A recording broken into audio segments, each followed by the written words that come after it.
تم کتاب نکالو، ہم آگے پڑھتے ہیں۔ پڑھنے کا طریقہ یہ تھا کہ ایک روز میں پڑھتا تھا، دوسرے روز میاں دانی۔ اب اس کو ہماری شرارت کہو یا محض اتفاق۔ لفظ شرارت جو ہے وہ بدماشی کے لیے استعمال کیا جاتا ہے، کہ بدماشی کرنا، اور لفظ اتفاق یہ ورڈ دو معنوں میں استعمال ہوتا ہے۔ ایک اچانک ہونا، کوئی بھی کام اچانک ہوتا ہے، جیسے کوئی مہمان وغیرہ آ جاتے تو اتفاق مطلب اچانک آ گئے، تو ایک معنی اس میں لیا جائے گا۔ دوسرا یہاں پہ اتفاق کا مطلب ہے کہ سہمتی، ڈیل کر لینا، آج میں پڑھوں گا، کل تم پڑھنا، اور پرسوں وہ پڑھے گا۔ ہم دونوں چھپ کے بیٹھے رہے۔ جب اس خاموشی نے طول کھینچا تو مولوی صاحب نے کہا، ارے بھائی آج تم پڑھتے کیوں نہیں؟ کیا منہ میں گھنگھینیاں بھر آئے ہیں؟ گھنگھینیاں مطلب جھنجھناہٹ کی آواز، گھنگھینیاں مطلب جھنجھناہٹ کی آواز۔ اچھا میاں رضا تم ہی شروع کرو۔ رضا نے صفحہ پوچھا اور پڑھنا شروع کیا۔ اگر اعراب کی غلطیاں مجھ سے کم کی تو نظم کو نثر میاں دانی سے زیادہ بنا دیا۔ یہاں پر لفظ اعراب جو ہے، اعراب کے استعمال ہوتا ہے، اصل اس کو زبر زیر پیش اس پر حرکت دیا جاتا ہے تو اس کو اعراب بولتے ہیں، اور واویل مارک بھی کہا جاتا ہے اس کو، واویل مارک سور چین اس کو کہا جاتا ہے، ہندی میں اس کو سور چین بولتے ہیں۔ غلطیاں کم کی تو نظم کو نثر میاں دانی سے زیادہ بنا دیا۔ یہاں پہ نظم، لفظ نظم جو ہے یہ پویم کے لیے استعمال کرتے ہیں۔ پویم ہوا، کویتا بولیں گے، نظم مطلب کویتا، شعر، پویم، اور نثر مطلب نارمل جو کتاب پڑھتے ہیں اردو میں، یا کوئی بھی ریڈنگ جو دیتے ہیں نارمل، جو بنا سور کے پڑھتے ہیں، بنا لاء کے پڑھتے ہیں، تو اس کو کیا بولتے ہیں؟ اس کو نثر بولتے ہیں۔ ایک آدھ شعر تک تو مولوی صاحب چپ کے سنتے رہے، اس کے بعد کہنے لگے، واہ بھائی واہ،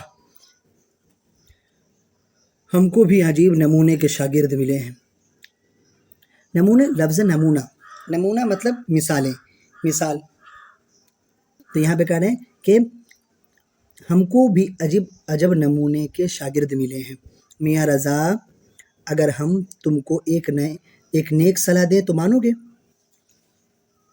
صلاح مطلب لفظ صلاح مطلب مشورہ، ایڈوائز دینا۔ رضا نہایت شرمیلی آواز میں گردن جھکا کر کہا، بسر چشم۔ مولوی صاحب نے کہا، دیکھو اپنے وعدے سے پھر نہ جانا۔ یہاں پر جو لفظ بسر چشم ہے، اس کے معنی کچھ یوں ہوتے ہیں کہ خوشی سے۔ کیا کہا وہ؟ رضا خوشی سے کہا، مولوی صاحب ٹھیک ہے۔ پھر مولوی صاحب نے کہا، دیکھو اپنے وعدے سے پھر نہ جانا۔ انہوں نے کہا، جی نہیں۔ مولوی صاحب نے کہا، اچھا تو میری صلاح یہ ہے کہ کل سے تم میرے یہاں نہ آنا۔ صلاح ہم اوپر بات کر چکے تھے، صلاح مطلب مشورہ، ایڈوائز۔ یہ سن کر وہ بیچارے کچھ پسمردہ ہو گئے۔ پسمردہ مطلب مرجھا گیا، اداس ہو گیا۔ وہ طالب علم مسٹر رجا جو تھا وہ کیا ہو گیا؟ وہ مرجھا گیا، نہایت پسمردہ ہو گئے۔ مولوی صاحب نے کہا، بھائی رضا، میں نہیں کہتا کہ میرے یہاں آنا چھوڑ دو، میں تم کو بھی ضرور پڑھاؤں گا، مگر تم 10-15 روز شام کے وقت کالی جان کے یہاں تعلیم میں ہو کر آیا کرو۔ کالی جان وہاں ایک جگہ ہے، مطلب ایک جگہ پر جہاں پر شعر و شاعری وغیرہ ہوتا ہے، تو وہاں پتہ چل جاتا ہے کہ مطلب ایسے نارمل اگر کہا جائے تو مشاعرہ وغیرہ، تو کالی جان کے یہاں تعلیم میں ہو کر آ جاؤ۔ یہاں پر جو کہا گیا ہے کالی جان کے یہاں تعلیم لے کے آؤ، تو وہاں پر اکثر کیا ہوتا ہے کہ وہ مشاعرہ وغیرہ ہوتا رہتا تھا، تو نظم پڑھا جاتا تھا، شعر وغیرہ پڑھا جاتا تھا۔ ہوا کیا تھا کہ یہ جو مسٹر رضا تھا وہ نثر کو نظم کی طرح پڑھ دیا تھا، تو اس نثر کو نظم کی طرح پڑھ دیا، تو ان دونوں میں وہ کنفیوز تھا. اس لیے مولوی صاحب نے کہا تھا کہ 10-15 روز کے وقت شام کے وقت کالی میاں کے یہاں تعلیم میں ہو کر آؤ، اتنے دنوں میں آ جانے میں تمہارے کانوں کو نظم نثر کا فرق معلوم ہونے لگے گا. بھائی مجھ سے تو شیر کے گلے پر چھری پھیرتے دیکھا نہیں جاتا، مولوی صاحب نے کہا. بیچارے متنبع کو کیا خبر تھی کہ بتاشوں کی گلی میں نذیر احمد کے کمرے میں ان کے اشعار مولوی رضا صاحب اس طرح حلال کر دیں گے. بیچارے رضا کے سر پر غورو پانی پھر گیا. یہاں پر غورو پانی پھر گیا مطلب بہت شرمندہ ہو گیا وہ کہ اب کیا ہوگا. خدا خدا کر کے سبق ختم ہوا، ہم سب رخصت ہوئے. یہاں پہ لفظ رخصت جو ہے وہ روانگی کے لیے استعمال ہوتا ہے کہ اب چھٹی ہوگا، لیو ہوگا، ودا ہوگا. ودا ہونا، نکلنا، لیو، روانگی. ہم سب رخصت ہوئے. راستے میں ہم نے ان کو بہت بتایا. دوسرے روز سے وہ ایسے غائب ہوئے کہ پھر شکل نہ دکھائی. مسٹر رضا کی حیا تو سن چکے، اب ہماری بھی حیائی کی داستان سنو. داستان مطلب کہانی.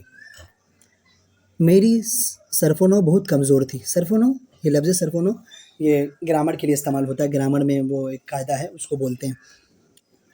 اور کمزور کیوں نہ ہوتی، شروع کیے ہوئے ہی کئے دن ہوئے تھے. اب اعراب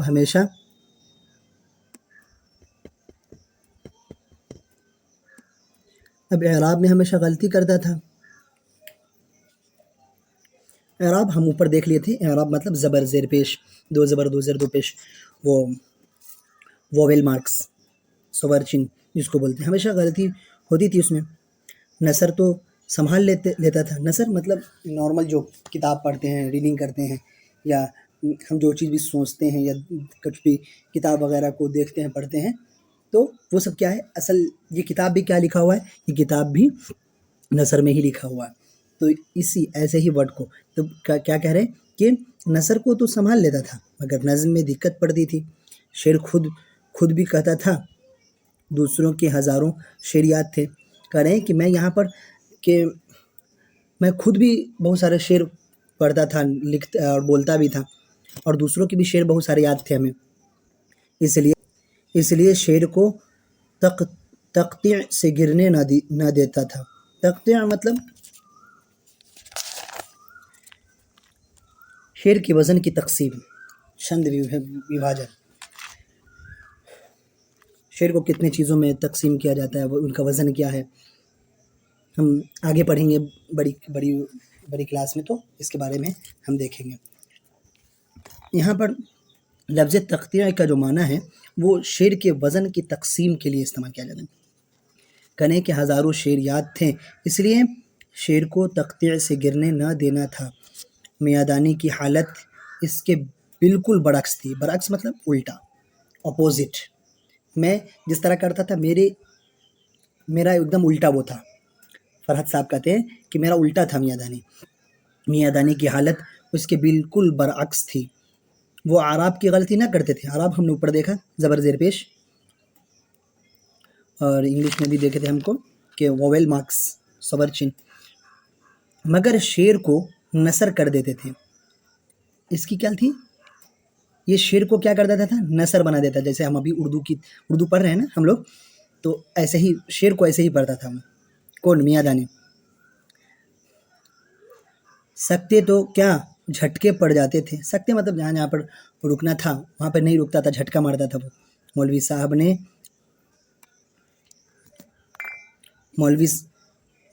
نے ہم سے ایک دن یہ ہوا کہ میرے پڑھنے کی باری تھی. میں نے ایک شعر پڑھا، معلوم نہیں کہاں کے اعراب کہاں لگا دیے. وہی اعراب مطلب زبر زیر پیش، وویل مارکس، سور چین. مولوی صاحب نے کہا کیا پڑھا؟ میں سمجھا کہ اعراب میں کہیں غلطی ضرور ہوئی. تمام اعراب بدل کر شعر موضوع کر دیا. تمام اعراب بدل کر شعر موضوع کر دیا.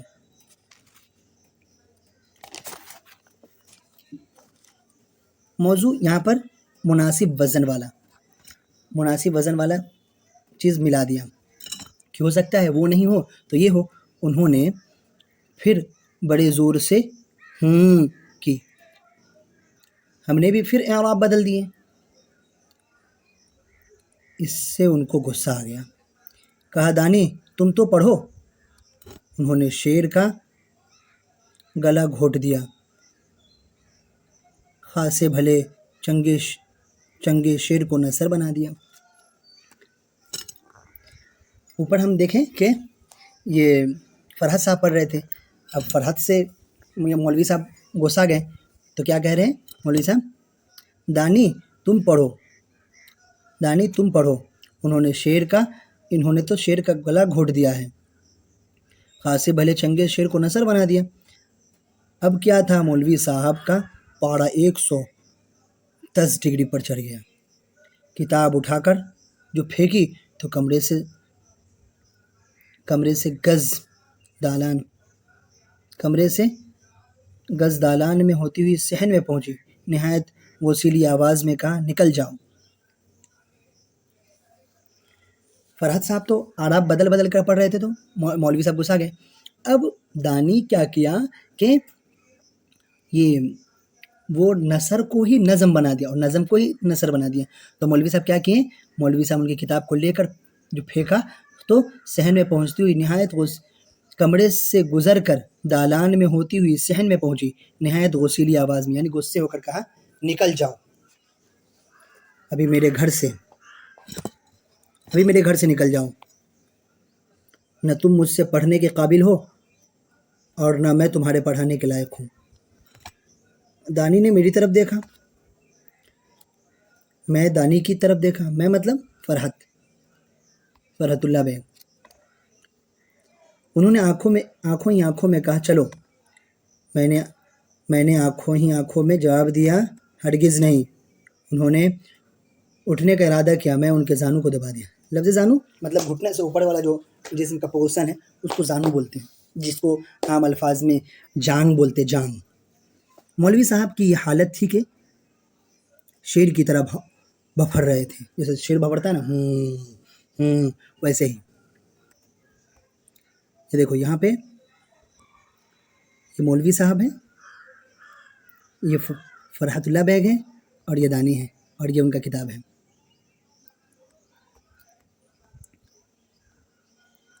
آخر جب دیکھا کہ یہ لونڈے ٹس سے مس نہیں ہوتے تو کہنے لگے اب جاتے ہو یا نہیں؟ میں نے کہا مولوی صاحب جب تک کوئی دھکے دے کر نہ نکالے گا اس وقت تک تو ہم جاتے نہیں, اور جائیں گے تو ابھی پھر آ جائیں گے. مولوی صاحب نے جو یہ بے حیائی دیکھی تو ذرا نرم ہوتے ہوئے کہنے لگے اچھا نہیں جاتے ہو تو نہ جاؤ, مگر میں ایک حرف تم کو نہ پڑھاؤں گا. میں نے کہا نہ پڑھائیے, بغیر پڑھے ہم یہاں سے ٹلیں گے نہیں. نہ ٹلے ہیں نہ ٹلیں گے. کہنے لگے بیٹا اس وقت میری طبیعت خراب ہو گئی ہے, اب چلے جاؤ, کل آ جانا. دانی نے سچ جانا. میں سمجھا کہ اس وقت اٹھے مولوی صاحب ہاتھ سے گئے. یہاں پہ کیا ہے کہ اب یہاں پہ بات بن رہی تھی کہ تم لوگ نکل جاؤ. تم لوگ کو میں نے تم کو پڑھاؤں گا, نہ تم پڑھنے کے لائق ہو, نہ میں تم کو پڑھانے کے لائق ہوں. تم لوگ نکل جاؤ. تو دانی اور فرحت نے کہا کہ ہم تو ٹسنے والے نہیں, ہم تب تک نہیں جاتے جب تک ہم کو کوئی گھر سے نکال نہیں دے. تو چلے جاؤ پھر بھی. دیکھیں ہم جب تک سبق سنائیں گے نہیں تب تک ہم جائیں گے نہیں. ہم سن بھی نہیں کریں گے سبق, جب کہتے ہیں نہیں سنیے گا تو ہم تب بھی نہیں جائیں گے. تو پھر مولوی صاحب کہتے ہیں کہ ٹھیک ہے ابھی تم چلے جاؤ, میری طبیعت ٹھیک نہیں ہے. تو یہ بات سن کر دانی کو لگا کہ سچ میں مولوی صاحب کی طبیعت خراب ہے, تو وہ اٹھنے لگا. فرحت صاحب نے کیا کہا, اس وقت اٹھے تو مولوی صاحب ہاتھ سے گئے. اگر اس وقت دونوں اگر اٹھ جاتے تو مولوی صاحب گئے, اب پڑھاتے بھی نہیں. آگے اس کے بارے میں دیکھیں گے. دانی اٹھ کھڑے ہوئے، میں پکڑ کر ان کو بیٹھا لیا۔ مولوی صاحب یہ تماشا دیکھتے رہے۔ میں نے کہا مولوی صاحب پڑھیں گے تو آج پڑھیں گے، اور آج پڑھیں گے تو اس وقت پڑھیں گے، پڑھنا ہے تو پڑھائیے، ورنہ ہم یہاں سے نہ جانا ہے نہ جائیں گے۔ آخر کار ہم جیتے، مولوی صاحب ہارے۔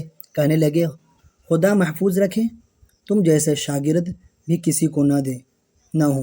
شاگرد کیا ہوئے؟ شاگرد، لفظ شاگرد ہے اسٹوڈنٹ، سکچھارتھی، ودیارتھی کے لیے استعمال کیا جاتا ہے۔ استاد کے استاد ہو گئے۔ اچھا بھائی میں ہارا۔ اچھا خدا کے لیے کتاب اٹھا لاؤ اور سبق پڑھ کر میرا پنڈ چھوڑو۔ پنڈ، یہ لفظ پنڈ جو ہے وہ آتا ہے اصل پیچھا چھوڑنے کے لیے، پیچھا چھوڑو، جان چھوڑ دو میرا، کتاب لاؤ اور میرا پیچھا چھوڑو۔ دیکھیے کون سا دن ہے کہ میرا تم سے چھٹکارا ہوتا۔ میں جا کر صحن سے کتاب اٹھا لایا، مولوی صاحب جیسے تھے ویسے کے ویسے ہو گئے۔ کہا کرتے تھے کہ اگر اس دن تم چلے جاتے تو میرے گھر گھسنا نصیب نہ ہوتا۔ میں نے آگے بولا تھا کہ آگے دیکھیں گے کہ شاگرد بھی مطلب ڈھیٹ ہے اور استاد بھی ڈھیٹ، مطلب یہاں پہ وہ نارمل مطلب اس میں استعمال کیا جاتا ہے کہ استاد بھی ٹس سے مس نہیں ہو رہے تھے اور بچے بھی ٹس سے مس نہیں ہو رہے تھے۔